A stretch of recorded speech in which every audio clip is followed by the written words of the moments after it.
All right. So now we're going to attempt to use the pen tool to make some artwork. So if you are comfortable with the pen tool, you're feeling a little better, you were able to write your name in script, without too many corners, without it looking too crazy. If you were able to do the exercises for pen tool 1 and pen tool 2. I also included some website links in the description for some online exercises you can use for the pen tool. If you've got a handle on all of that, then it's time to move on to this next video. So we're going to talk about how the pen tool is actually used to create some illustrations. So the first thing I would like you to do is go ahead and hit Create New in Illustrator. And we're going to make up a new file. And that file, for the width, we're going to put in 640 pixels. And for the height of this new file, we're going to do 480 pixels, or points rather, because this is set to points, not pixels. One artboard is fine. Go ahead and hit Create. And that gets us this one nice artboard.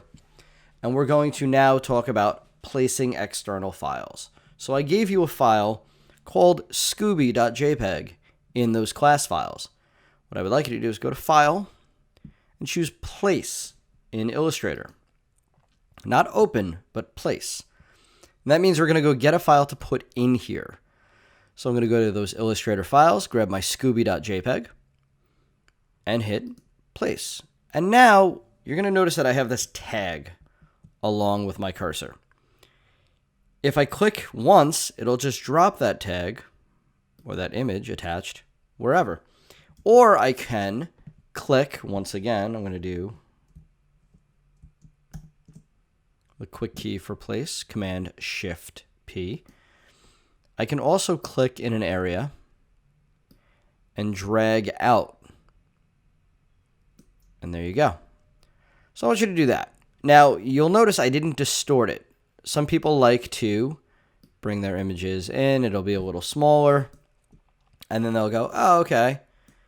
This is not what the original image looked like, right? This is not what the original image looked like. You don't want to distort things. If you start doing that with photos of people, especially friends and close people, they will probably get annoyed with you for making them some sort of different shape, right? So don't distort the image. Always hold Shift when you resize things and work from the corners. So hold Shift, constrain the proportions. All right, the next thing we need to open up here is our Layers palette. So if I go ahead and click on Layers up here, if you don't see it, like any palette, Window, Layers.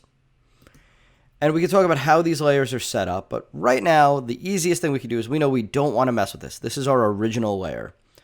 I'm just going to double click on where it says Layer 1, and I'm going to type Original, right? And then I have an eyeball here. I can hide the original and show it. I have a blank spot, and this is for my lock. So if I put my lock on, I can't accidentally do anything here, right? So this whole exercise we're about to do is very, very, very important that you pay attention to your layers, right? We are going to draw this Scooby-Doo. Now we're going to ignore some stuff. We're going to ignore the background. We're going to ignore the text. And for what we're doing right now, we're going to even ignore his collar. So pretend his collar isn't there. We'll come back to that a little later. We're just going to look at him, the figure himself. And there's a lot of different ways to do digital illustration in this style. The way I like to approach it is as if this was being done out of collaged colored paper. So if you look at what colors are involved in Scooby-Doo, and I see brown, pink, black, and white, right? Ignoring the collar, etc. 4 colors. So imagine I gave you brown paper, pink paper, black paper, and white paper. And I gave you scissors and glue. But no pencils, no markers, nothing like that. So all you could do was cut out pieces of paper and make him look like he was kind of like this without having to, or without being able to draw stuff on. You'd have to approach it a little different, right? So if you think about that, when we deal with cut paper, just like digital illustration, I suggest you work from the back to the front, so work backwards, forwards, and big to small. So what's the biggest, furthest back thing that we would start with as a piece of paper? Well, if I were doing this out of cut paper, I would cut his whole profile out of one big piece of brown paper, And then I'd lay the white pieces on top, the black pieces on top, and the pink pieces on top, right? My template would kind of start with the brown. I'm not going to cut around this spot either because I could just put the black right on top. So why am I going to go around all this stuff? So it takes a little bit of willpower, brain power, but you kind of have to force yourself to see some things and not others and really kind of push through this. So what we're going to do is we're going to keep each piece of paper or each item on its own layer. And that's going to help us stay organized. It's going to help us in a ton of ways. So the way we do that is down at the bottom of the properties palette, there's a little square with a plus symbol. We go ahead and hit that plus, and it gives us a new layer. We're going to double click on that layer 2, and we're going to start with the furthest thing back, which is his body. And I'm going to call it body. Grab my pencil, and I can jump back to the properties palette, or I can do this in a few different ways, but I'm going to go with, again, because I'm drawing, no fill. Because if I draw with a fill, it's going to be very hard to see. My stroke, I'm going to make it something that stands out in color. I go with magenta and like 3-point stroke. And this is how I usually start my illustrations. Now, if this was a reddish or magenta-ish image, I would not use that color. I always use a color that's not in the image. If I used brown or black or green, it might get a little hard to see at some points. I'm using this because it's easy to see. All right, and I'm going to look for a good spot to start. For me, I think it's right at the top of the collar. So right there. So I'm going to click once there. I'm going to just zoom in a little bit so we can see a little better. And I want to do as few anchor points as possible. So I'm going to come up to here. And I'm going to click once. And I'm going to hold. I'm going to drag just a little bit because it's got a little bit of a curve to it. And now this handle here is angled up. And I'm going to just pull it down a little bit and follow where that lip is going to go. Okay. So I didn't see anything change because of that, but if you're getting a handle on your pencil, you start to see why these things happen.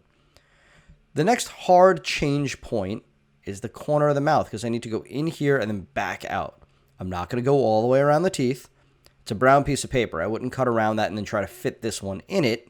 I would just put the white piece of paper on top, right? So I'm going to click here, drag up, and let go. Now, it doesn't have to be exact, okay? Nobody's going to see the original, but if I wanted to tweak it a little, now I could hold Option, and I could go and pull that handle up a little bit.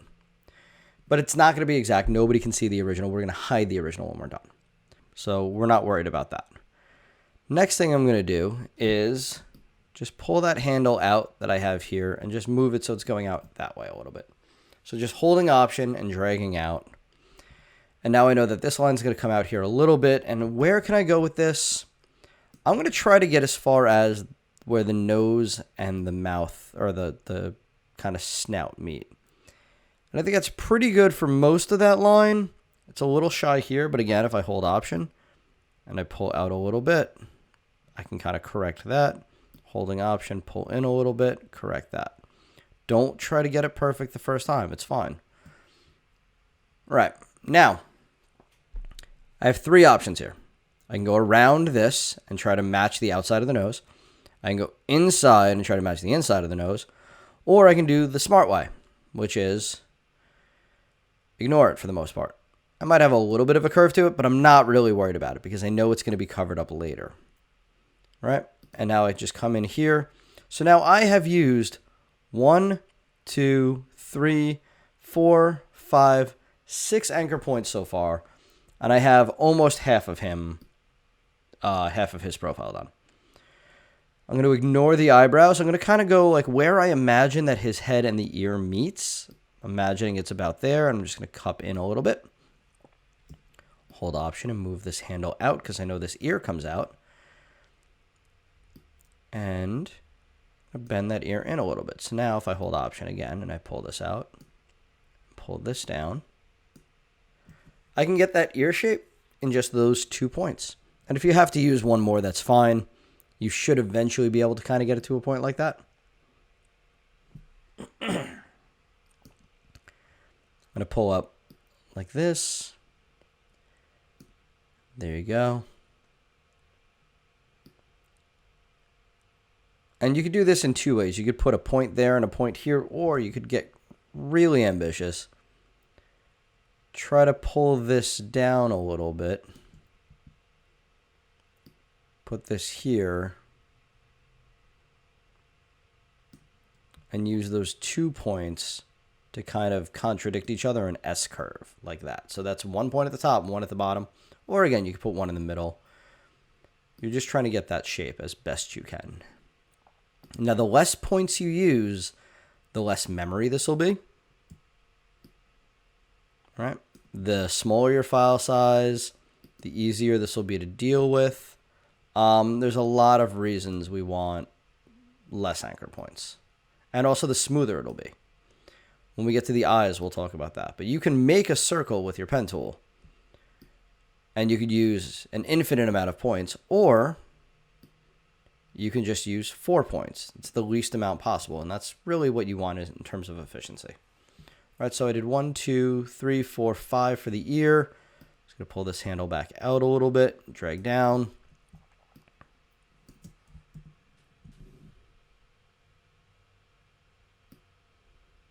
Just pull that. And that gets the inside. I want to pull this out a little, so I'm just going to hold command and drag out a little. All right. Again, I'm pretending the collar's not there, so I'm just sort of saying, well, what would be there? What would that shoulder do without the collar? All right, so I'm just going to kind of do something like this.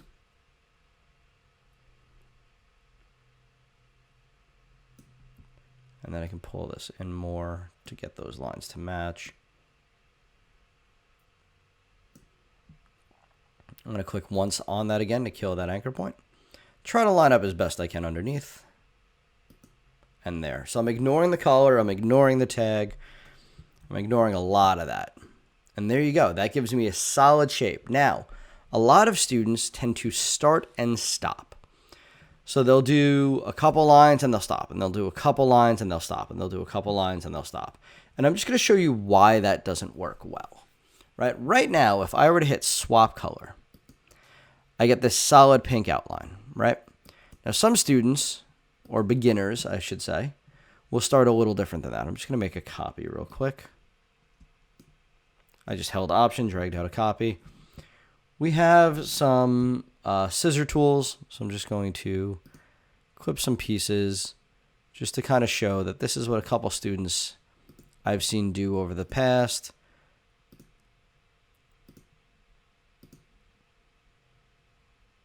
All right. So I have all these little pieces done. Now it looks the same, right? But I cut those paths as if you had drawn like this. I started a line and I went up and then I said, oh, you know what? Okay, I'm going to fix something. And then they stopped that line. And then they went back in and they started again. And they, started something near it, but they didn't start right on it. Now here's what happens when I grab this and I flip that color to say fill. They're not one shape, therefore they can't fill. Each one of these pieces is just filling itself. So you can't do this in multiple pieces. And if you start working on this and you get this kind of look, that's what you did wrong. You didn't draw this in one piece. You drew it in a bunch of little pieces. Now, luckily, there are some ways to kind of fix that sort of thing. There is a quick key that will merge 2 points that are near each other. I'll show you what I mean by that. If I have a triangle or a shape here, let's go back to this. And I do another one near it.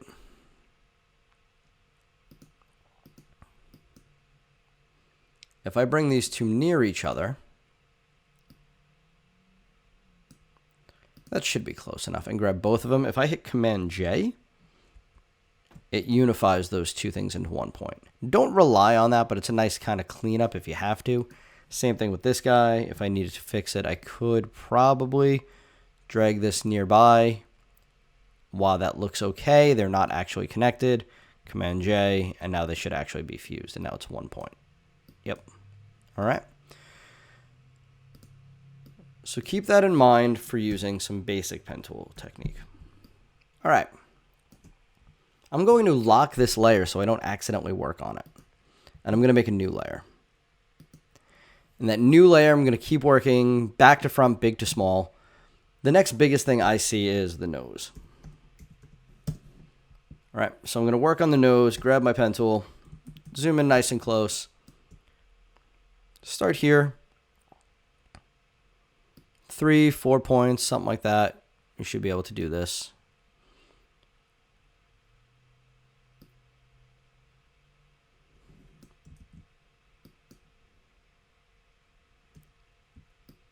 Just drag out this a little bit so it continues that line, and all right, there is the nose. And I'm going to lock it so that I don't accidentally mess it up. So again, I can't start drawing on a new layer because I don't have the layer that I'm selected on. They're all locked. Make another new layer. Okay, this layer, let's call mouth. Grab my pen tool, zoom in. I'm just going to do the white of the mouth. I'm not worried about the lines of the teeth or the smile or anything like that. I'm just going to do the mouth itself. Okay, that goes there. I grab this line, holding Option, relocate it so it comes out a little bit. And in here, I'm going to go to the bottom of this curve, and I'm going to try to S-shape that a little, which that worked pretty well. Pull this curve in a bit. There's that, and there's that. Right. And again, it's not exactly lined up. That's okay. So there's my mouth. I'm going to lock him. Make a new layer. Next up, I'll do eyes. Now I'm going to do both eyes and the pupils on the same layer. You don't have to do that. You could actually be even more precise. You could do left eye and right eye. But for this, I think it's simple enough. So I'm just going to kind of get this egg shape. And this is a really important shape that you don't want jagged corners on. You want to kind of make this as round and smooth and fluid as you can. All right. And same thing on the next one. Let's start where it's pretty straight. And I should be starting by dragging up a little bit. Just give myself some arc. Here, here, here. All right. Now I have to do the pupils. Now I could draw these, but one thing I will recommend with cartoon characters, things like that, if you have the chance in anything really, if you have a perfect looking shape and you don't have to draw it, don't draw it. We have tools for ellipses, and these look like ellipses. I'm going to hold Option so I can draw out from center. And I get something like that. And now I want that exact look on the other side. I don't want it to be a different size. I don't want it to kind of look crazy. So I'm just going to hold Option, drag out. Need to rotate it a little bit because the angle he's at. But for the most part, that should get me into the right spot. All right. So those are my eyes now. Next up, lock that layer. Move on to the next layer. Double click it. Call this one ears.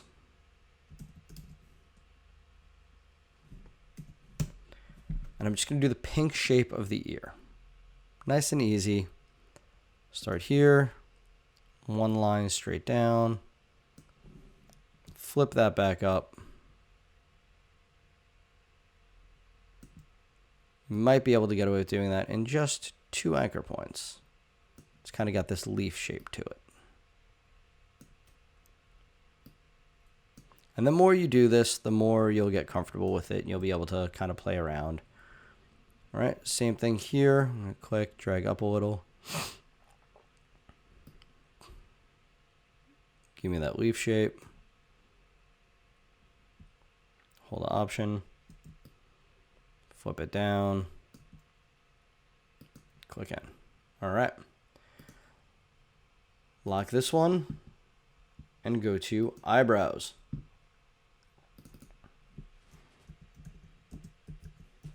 You'll see each one of these layers shows up with a different color slit next to it. And that little bar, that indicates the color that I'm going to be drawing sort of highlighted in. Really useful down the road if you want to kind of how you can kind of identify what layers different things are on. You can also change that color if you'd like. So if you double click on that layer, you have the option to change. So if you're drawing something and it default comes up as yellow and you're drawing something yellow and it's really hard to see, or you just, the color in general it picks is maybe a little hard to see. I feel that way about some of them. You can always change it. So I could always double click in here. And in this little layer options, I could change gray to some other color if I'd like. So you have that option, okay? All right. So that's it for the majority of the detail. I can now hide him, or hide the original, and I can see that this is starting to take shape. All right, so I have these lines, I have these pieces drawn, and I can now really start to put him together. All right, now everything we've drawn so far have been closed shapes. That's really important to notice. Every shape that we started, we closed again. That is true for every one of these layers. I probably should have stated that more in the beginning and just really emphasized how important that is. However, the next thing we do, we'll talk about details, and those details we can do a little different. So I'm going to make one more layer, and I'm going to call this one details. Exactly that. Now, I don't always do this. I do this on anything that has kind of like cartoony lines like this.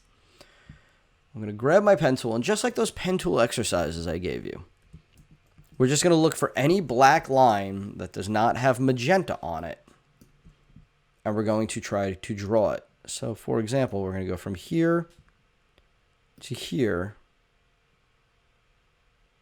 and we're going to just draw this line. That looks pretty good. And then I hit the letter P, and I start a new one. I go from here to maybe here. And I would suggest either work top down or bottom up so you don't miss something. All right, there you go. Hit the letter P. This one to here, because those kind of merge in. The letter P. Here to there. Letter P. Here to there. Letter P. Here to there for this little chin hair that he has. Letter P. Here to here. And now I have some circles. I don't want to have to draw those, so I'm just going to grab my ellipse tool. I'm going to hold Option so I can draw it out from the center. They're not perfect circles, so I might try to make them oval. They're kind of defaulting to be circle, which is fine. That one's more of an oval. But they're all different sizes. They're all different, slightly different proportions. All right, and that gives me those. All right, so now I can start moving up. Next thing I see, those lines are the teeth. Pen tool. Straight lines for the most part. If you curve them, they might kind of look like fangs or might look a little more intimidating. So I'm just going to keep them as straight lines. Each one and then the letter P. All right. Now I need the line that connects the tip of his nose to the top of the lip. There you go. Letter P.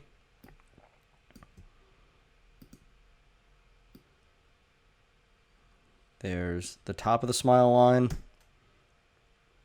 Go to the intersection of the corner of the mouth and join that line. Wrinkle under the eye. Bag under this eye. This line that continued from the nose to the eye. So it looks like his nose continues all the way through. All right, this little tiny fold of the ear seems like nothing. It's pretty important for the look, though. Fold of this ear, where his ear comes in there. A little bit of a wrinkle. Whoops, forgot to hit the letter P. A little wrinkle over the eyebrow. There's another wrinkle on his ear that comes from here to here. Top of his head, so we know his ear isn't growing out of his forehead. the little fold in the ear, which is important. And that looks like about it. All right, so if I zoom out, it looks pretty solid. If I hide the original, I can see a good amount of detail. There's something going on there.